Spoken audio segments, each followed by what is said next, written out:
Alright, in this video I'm going to show you how to make this abstract ring animation all done inside of MO2.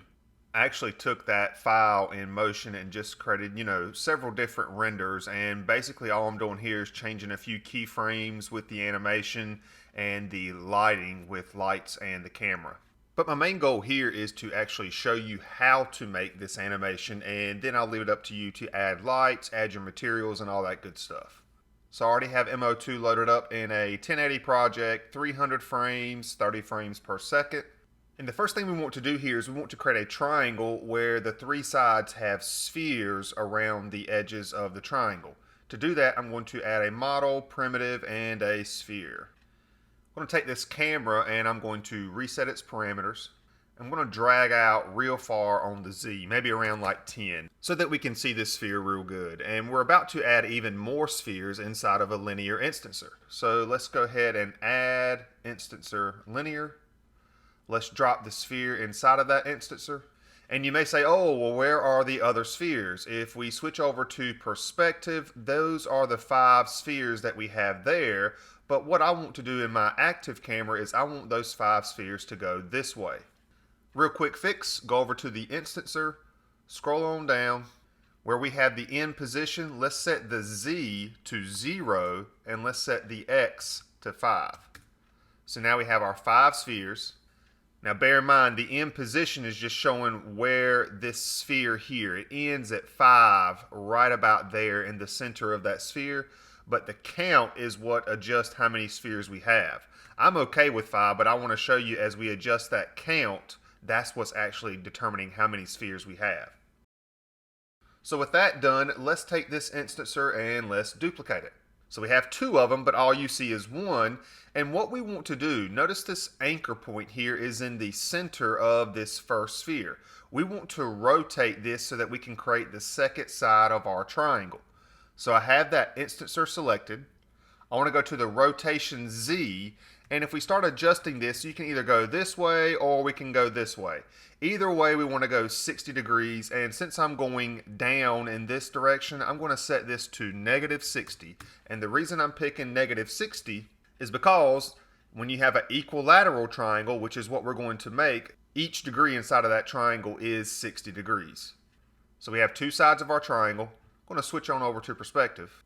I'm going to zoom on out, just so that we can get a better view of everything. I'm leaving the active camera alone because when we go to center things up in a minute, I don't really want to alter that camera too much. So now let's focus on this third side right here. And to do that, I'm going to duplicate this instancer we just rotated. And what I want to do now is I want to rotate it to form this third side, but I need to change this anchor point. So with this instancer selected, if we come down to the anchor point, and if you followed everything I've done right now, if we change the anchor point to set right, it's going to move it down here. Now, if you did not follow everything exactly like I did, you may have to choose a different option right here. So notice if I click set center, it puts it dead in the center of it, but I'm going to go back to set right. And right now, with it set to the right, the anchor point is on the very edge of this sphere. I actually want the anchor point to be in the center of this last sphere. And something to note, when you add any sphere into the scene, by default the radius is 0.5. So if I come back to this instancer, if we look at the position X, once we set that anchor point to set right, it's at 5.5. Watch this anchor point if I just back off 0.5 units. If I set this position X to 5 instead of 5.5, notice what happens. It's right in the center of that sphere. That's perfect. Now what we can do with this rotation Z of this third instancer is we can rotate this. But obviously I don't want to go in that direction. I want to go in this direction. So we're going to go 60 more degrees, and since we were at -60, we want to be at -120 now. So right about there. Here is our equilateral triangle. Let's switch back over to active. There's our triangle there, and what I want to do with all 3 of these instancers is I want to group them. So I'm clicking the first one, holding shift, clicking the third one, and I'm going to right click on those and I'm going to go to group. So now all 3 of those instancers are inside of that group. I'm going to select the group, And right now, when I selected that group, my anchor point is right here. I actually want that anchor point to be somewhere in the center of this triangle, because in a minute we're going to twist it, and it's going to twist it around this anchor point of this group. So let's come down here with the group selected. Let's go to its anchor point and let's set it to center. And when I click on this, I want you to notice, watch the anchor point, boom, it switched to somewhere roughly in the middle of this triangle. And I'm okay with that. That's no problem. It's going to twist just fine. Now I'm in my active camera and I want to build a tower of these triangles here, and I want each level of the tower to be one of these triangles. But before I do that, I'm going to come to the rotation X for this entire group, and I'm going to rotate it. You can go either -90 or +90, I believe. I'm just going to go to +90, and this is going to make that triangle flat. And I want to build the levels of this tower, if you will, using a linear instancer. So I'm going to switch back over to perspective because we're going to see a lot of these triangles right here in a second. Zooming on out, let's add a linear instancer.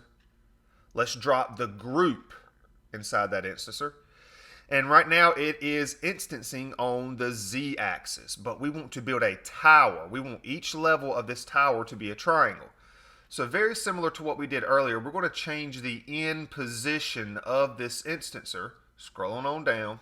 Let's change the position Z to 0, and let's change the position Y to 5. So here's our tower, but we want a lot more triangles and we want it to be a lot taller. So if I set the end position to say 100, you may say, whoa, what happened to the triangles? Well, what's happened here is that we're still instancing or creating 5 of these triangles, but the end position is at 100 instead of 5. So there's a big gap between each one of these triangles. And to show you that, I'm going to zoom out on my perspective. And as you can see right there, we do have one triangle there, and there's a second one's getting ready to pop up in a second. There's 3 of them. Here's the 4th one, and here's the 5th one. So they're all there, but what we want to do is we want to create a lot more of these triangles. To do that, I'm going to come to my count, and let's set that to 100 as well. Now we have a tower of 100 triangles where the end position for the Y is at 100 as well. Now you could adjust these numbers to something else a little bit different if you wanted, but this will be just fine for this tutorial. Now bear in mind, when we created the center point for that group, that's going to help this next step. What we want to do with this tower is we want to twist it on the Y-axis, the green axis, the Y-axis.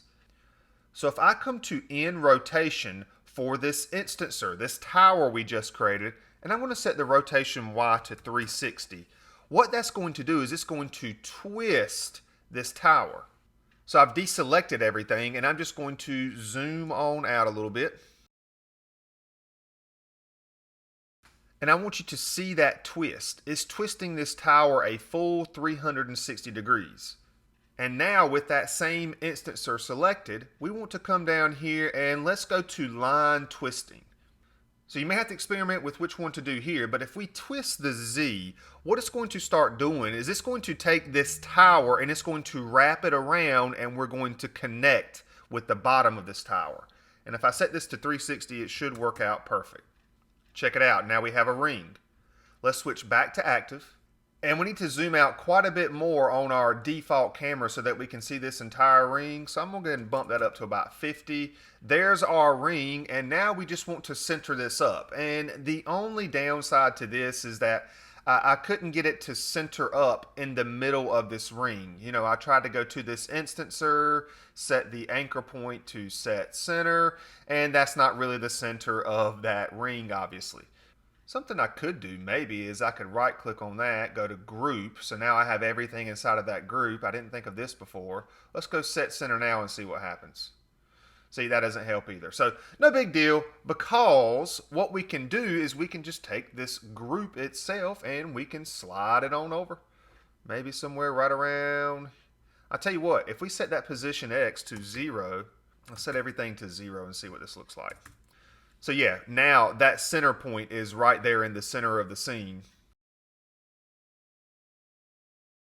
I guess a way that we could mimic the center of our scene and making sure everything's nice and centered is let's add a sphere to the scene. And let's take that sphere, and I'm just going to scale it up, because what I want to do is I want to see with this, and let me take the radius, bump it on up to about 2. Okay, this is going to help me. Notice how I have a little bit more showing over here than I do over here. Let me bump that down to maybe 1.75. Okay, yeah, so we need to slide this over quite a bit. Let's come back to that group with the instancer inside of it, and let's just pretty much center this up with this sphere. So something like that's pretty good. I'm okay with that. I'm going to hide that sphere, and now let's focus on animating this instancer that we created. But actually what we're going to do is we're going to take the group, not this last group we created. Of course, you can really delete that one. But the group that has all 3 sides of our triangle in it, if we come to that group, and watch what happens if I rotate the y-axis. That's going to give us that twisting animation. So what we can do is we can set this back to 0, and at the beginning of my project I'm going to keyframe it. And if you want to create a looping animation where you could take a series of these and kind of, stick them end on end to each other, maybe in Final Cut or ScreenFlow or whatever, if we set the end rotation for Y here, if we set it to 359, what it will do is it will loop back around and it'll continue this animation forever. So essentially you could take this one video and stick them end on end and you can have an endless loop. Of course, make sure your interpolation is set to linear, which it is. And now I'm going to play this back. Let me just deselect some stuff so we can actually see the ring. And even without materials, it looks pretty good.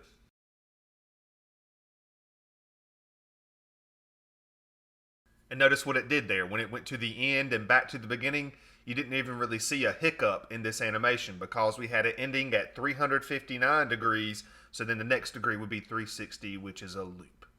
And there you have it, the abstract ring. I'll leave it up to you to add some lighting and materials to this. Pick up the project files from my abstract rings. This is tutorial number 11. It's a folder in my shared project files. And if you have a question, leave a comment below. And that's it for this video. I hope it helped.